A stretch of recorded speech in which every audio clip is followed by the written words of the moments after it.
É isso aí, galera do Vascão. Bora reagir a mais um vídeo aqui do SBT Esporte Rio. Vasco tomou um sapeca do Corinthians. O Paiva foi demitido. Era esperado, né? Mas o problema do Vasco é também o elenco. Eu acho o elenco do Vasco muito fraco, muito limitado. Vai precisar mudar isso aí.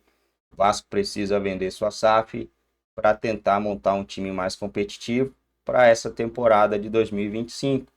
E o Vasco precisa vencer uma partida das três que faltam, né? Para não ser rebaixado também. Tem essa, né? Se não vencer nenhuma dessas partidas aí, o risco é gigantesco. Sem muito enrola, vamos ver aí o que tem de notícia, né? Quem será o novo técnico do Vasco? Após a partida, o presidente Pedrinho anunciou a saída do técnico Rafael Paiva. Na volta eu quero ver a opinião do Pedrosa. Cadê? Um início avassalador. Logo aos 11 minutos, o zagueiro Gustavo Henrique subiu de cabeça para abrir o placar, 1-0 para o Corinthians. Apenas 4 minutos depois, Romero tocou para Garro marcar o segundo. A pressão continuou e após Galdames falhar, Garro dominou a bola na entrada da área e chutou no cantinho. 3-0 contra um Vasco apático em campo. Léo Jardim ainda evitou o quarto gol em cabeçada de André Ramalho. E Puma Rodrigues fez uma bela jogada para marcar o único gol do Cruz Maltino na partida. Foi a quarta derrota consecutiva do Vasco, que terminou com a saída de Rafael Paiva do cargo de técnico do clube. O Paiva não permanece, mas é uma decisão que tem que ser tomada, ninguém fica feliz com essa decisão, mas a gente percebeu que era necessário. Uma palavra. Pedrosa. Ó, vou assistir uma coisa pra tu, rapidinho, uma coisa rapidinho, que aí depois você fala, tá? Que é isso, meu filho? Fiquei Calma. triste, porque lá em casa o clima tá horrível. Horrível, né? Mas pensando assim, bonitinho, e sendo um pouco egoísta, o foco tá todo em você hoje. Vai, Pedrosa, fala do Vasco. Pelo amor de Deus. O que aconteceu, Pedrosa? Eu tava assisti ao jogo, claro. Eu fiquei assim, gente, qual vai ser o fim dessa história? Eu fiquei preocupada. O fim da história só não foi pior porque o Corinthians tirou o pé. Fez 3-0 e começou a brincar, começou a jogar somente para segurar o resultado. Aí o Vasco cresceu no segundo tempo, enfim. É nada que me surpreenda também, né, Fernanda? Assim, eu me sinto muito confortável de falar que eu já venho trazendo aqui há cerca de 3 meses que o futebol do Vasco só ia de ladeira abaixo. Que as pessoas iam maquiando ali pela campanha da Copa do Brasil que o Vasco apresentava. O Vasco já não joga um futebol decente desde a partida contra o Juventude em 1-1, depois do primeiro jogo contra o Atlético Mineiro na semifinal da Copa do Brasil. O Rafael Paiva não conseguiu variar taticamente, ele não conseguiu criar um repertório depois das lesões do Adson e do David. O Vasco virou um saco de pancadas quando joga fora de casa, tomou pancada do Botafogo, tomou pancada do Fortaleza, tomou pancada do Corinthians ontem na Neoquímica Arena. Jogos que não duravam nem um tempo de futebol. No primeiro tempo, o Vasco já estava tomando uma sacolada dessas equipes. E aí foi dentro de casa, numa fortaleza da torcida do Vasco, que o Rafael Paiva fez questão de criticar. Inclusive foi a torcida que salvou muitas vezes o desempenho dele dentro de São Januário. E aí perdeu para o Internacional na última quinta-feira. E esse jogo aí contra o Corinthians só foi a gota d'água. Repito, grato ao que o Paiva fez no início do trabalho dele, principalmente ali na reta do Campeonato Brasileiro. Mas depois ele mostrou que bateu no teatro, que é um técnico limitado, que também não é culpa dele, primeiro trabalho dele como profissional. Pega um elenco também muito limitado e tão responsável quanto o Rafael Paiva é esse grupo de jogadores que ontem teve uma postura lamentável, como vem tendo também nas últimas partidas, precisam ser cobrados sim, não é só o técnico e obviamente o diretor de futebol Felipe e também o executivo de futebol o Marcelo Santana. São duas figuras aí que pouco aparecem para o torcedor do Vasco. Quando apareceram, por exemplo, o Marcelo Santana falou sobre o campo falar e o campo está gritando na cara dele há mais de 3 meses que a montagem na segunda janela foi muito incompetente. Hoje tem entrevista do presidente Pedrinho, provavelmente vai anunciar que o Felipe fica até a reta final do Campeonato Brasileiro e a gente vai entender também quais são as diretrizes para 2025. Já tinha falado 2 horas e meia na semana passada.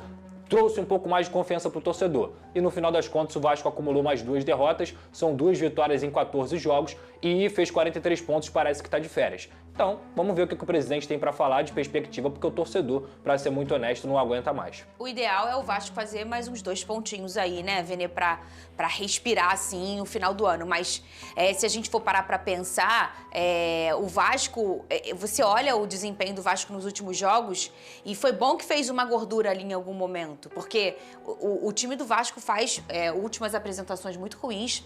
Eu me lembro aqui do último bom tempo foi contra o Bahia, né? E também eu acho que é uma ilha em tantos outros tempos com um desempenho bem abaixo do que a gente espera do que é o Vasco, né? Um time que chegou na semifinal da Copa do Brasil, um time que em algum momento estava ali, a gente estava falando aqui em brigar por uma vaga na Libertadores. Então, eu acho que o Pedrosa traz bem quando ele diz que o Rafael Paiva chegou no teto. É um treinador novo, que o repertório, a caixa de ferramenta dele ainda está um pouco vazia e é natural. E coube ao Vasco realmente entender isso e falar, olha, não dá mais para o torcedor do Vasco acompanhar mais 3 jogos com esse desempenho do Vasco, não dá mais. E uma falta de critério, às vezes, eu sentia isso. Você concorda comigo? Concordo. Eu olhava uma escalação, não entendia a escolha de alguns personagens. Concordo com você, Fernandinha, mas acho que esse teto aí, quando a gente fala isso, de fato eu concordo com isso, inclusive falei isso aqui na semana passada, que o trabalho do Rafael Paiva chegou no limite. Só que esse teto aí poderia ter sido mais bonito, na verdade. Poderia ser melhor feito, um acabamento melhor. Ele não soube administrar, inclusive tomou decisões aqui que eu não concordo. Em vários momentos ele mudava a todo momento. Pedrosa trouxe aqui na última semana que ele fez muito testes. Então acho que o Rafael Paiva, ele seguiu um roteiro de um treinador que seria demitido em breve. Na semana passada eu disse que não concordava ou não achava o ideal a demissão do Rafael Paiva, mas obviamente o Pedrosa vai falar mais sobre isso, mas depois de entender todos os bastidores, relação com alguns jogadores, não tem jeito, fica insustentável. Acho até que dentro de campo a gente pôde perceber isso, porque não é normal a forma como o Vasco da Gama jogou contra o Corinthians. O Corinthians tem um time melhor, tem um time qualificado, estava jogando em casa, mas a forma como o Vasco da Gama perdeu ontem chama muita atenção, de maneira negativa, obviamente. Como os jogadores estavam em campo. Parecia que eles não tinham incentivo algum. E eu acho que essa mudança, digamos assim, no comando técnico, embora, como o Pedrosa já mencionou aqui, que deve ser o Felipe até o fim da temporada, não sou contra essa decisão, vai botar quem? Você demite o treinador agora e você vai contratar um treinador para ficar até o fim do Campeonato Brasileiro? Óbvio que não, até porque a escolha do treinador é uma escolha crucial para a montagem de elenco para a próxima temporada. Você não pode contratar por contratar. Tem que ser uma escolha muito bem feita. Então não pode ter pressa, tem que ter paciência. E o Pedrinho, juntamente com seus pares ali, Leia-se Felipe, o Marcelo Santana, eu acho que eles vão ter que tomar essa decisão de uma maneira bem certeira, porque não dá para errar mais. Repito, o treinador vai ser crucial na montagem de elenco. E sobre o Felipe, concordo com o Pedrosa. Eu nunca vi o Felipe falar. Eu esqueci até a voz dele. Ele é dirigente, uma pessoa extremamente importante no dia a dia do Vasco da Gama. Acho até que na função dele, ele deveria administrar melhor o dia a dia, porque não é normal esse relacionamento ruim de jogadores com o treinador. Isso não é normal, isso tem que ter alguém ali para administrar. É os bastidores. E o Felipe é um cara que vivenciou muita coisa no futebol. Ele poderia ter feito melhor esse meio de campo. Mas enfim, de uma maneira geral, não tem jeito. Eu acho que o trabalho do Rafael Paiva chegou no limite e não tinha mais como sustentá-lo. Ô Pedrosa, você acha que aquela fala do Rafa pesou bastante? Ou você acha que independentemente dela, nesse momento, com esse placar e com o que apresentou, muito mais do que o resultado, com o que tem apresentado o Vasco, você acha que o caminho do Rafael seria realmente nesse momento interromper o seu casamento com o Vasco da Gama? Olha, Fernanda, eu diria que foi um conjunto das coisas, tá?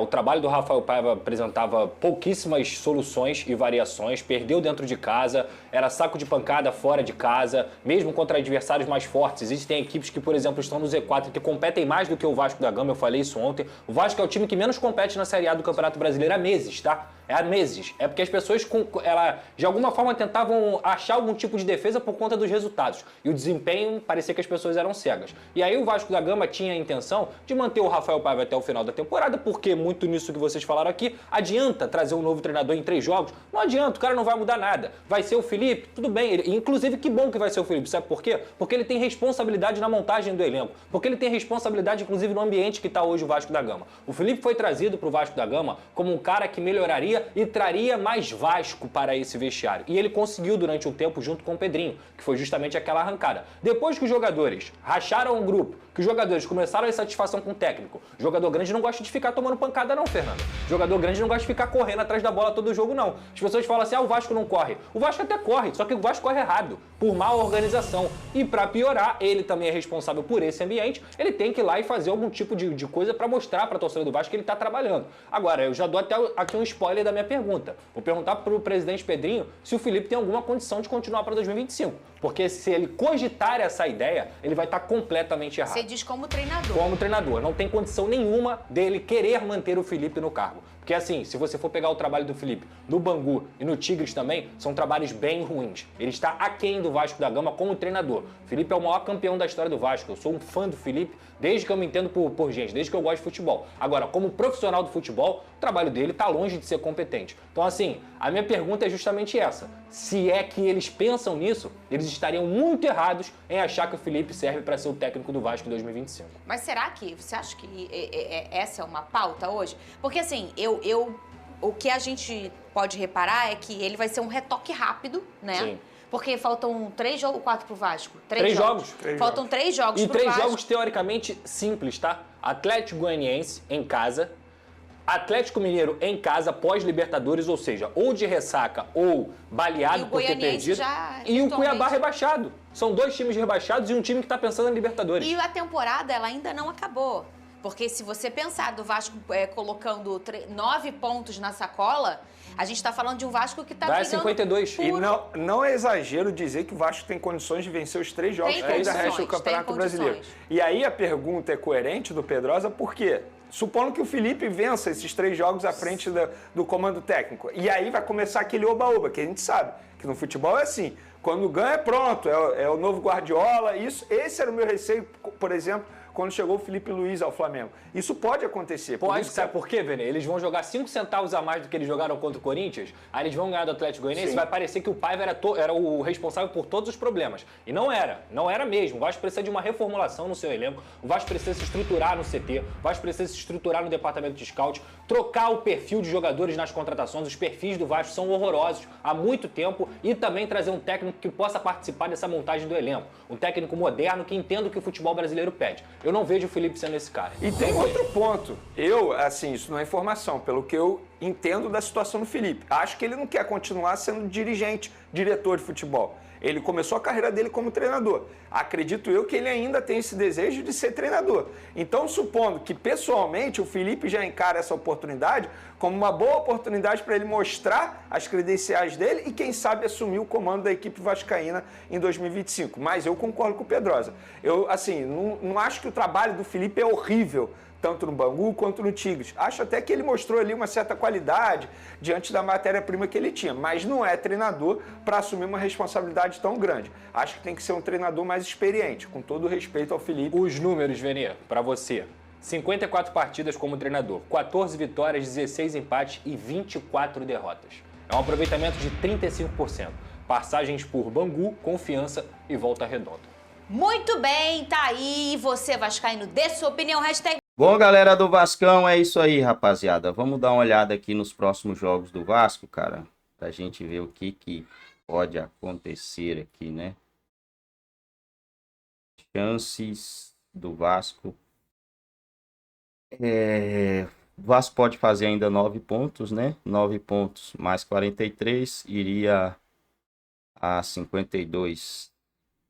Tem muita gente aí que pode fazer 52 com uma certa tranquilidade, inclusive o próprio Corinthians, né? O Vasco tem o Atlético Goianiense, Atlético Mineiro e o Cuiabá. Vamos lá, né? O Vasco tem que fazer pelo menos 6 pontos nesses 2 jogos aí, nesses 3 jogos aí. 6 pontos é bem fazível, né, galera? Então eu acredito que dá pro Vasco fazer sim.